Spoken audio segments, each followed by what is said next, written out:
water, and alfalfa hay. During the day, they wander the property like giant gods with dominion over all things. No one on the ranch knows very much about horses. They don't know that Wonder Bread and Tasty Cakes are not good forage for an animal that has browsed on grasses, flowers, and tree bark for thousands of years. Before I got the call, the horses had begun running in packs like dogs, chasing the residents when they brought the trash out from the cafeteria after breakfast, lunch, and dinner. The residents gathered in a tight circle next to the trash containers. They carved wooden poles in their woodshop that they carried to fend off each attack. Residents had been bitten. They'd been tripped and stepped on. A few had injuries to their ankles, arms, and wrists. Men and women, toughened by prison and living on the streets, ran as fast as they could for safety when the horses began their charge. My first trip to the ranch was on a Sunday. Sunday is the one day of the week the residents have off from a grueling weekly work schedule. At the ranch, they have a livestock division. The residents working on livestock are required to feed and care for the horses, ducks, dogs, and cats that live on the property. There are 2 heads of the livestock division and about 6 other members who split duties of caring for the animals. I learned on that first Sunday that the livestock division was run by 2 women, Flor and Sarah. Flor was in her 30s, a long-time heroin addict for 15 years. She was in prison for a multitude of crimes, with the last term for robbing her mother's home. Her mother turned her in, feeling certain that prison was the safest place for Flor.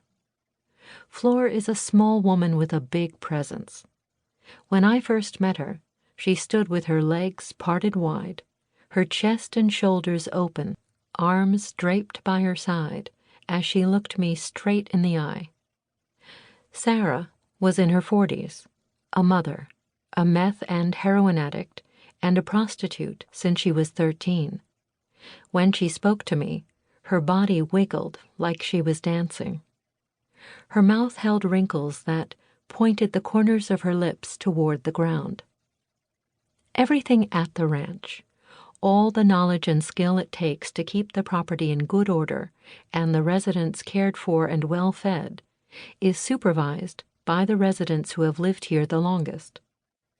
The elder residents are the officials in charge.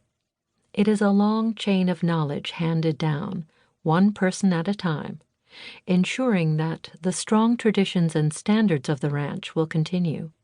At one time, there had been a chain of knowledge regarding how to care for the horses. That chain of knowledge had broken. Neither Flor nor Sarah had much experience with horses, yet they understood something was seriously wrong. They went before the elders of the ranch and asked permission to reach into the community for help. Asking for and receiving help from outside the ranch is rarely needed.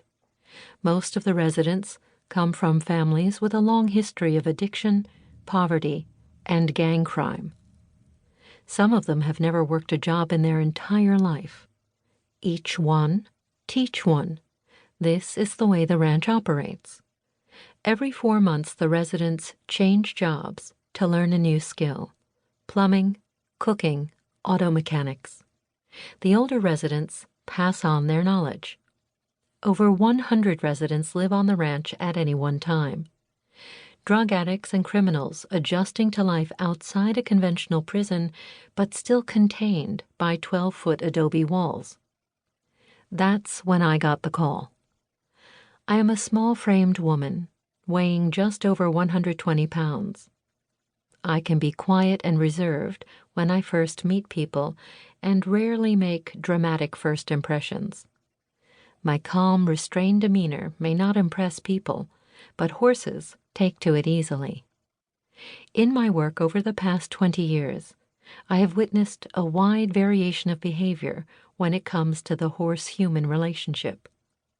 On that first Sunday, I found myself in the middle of the most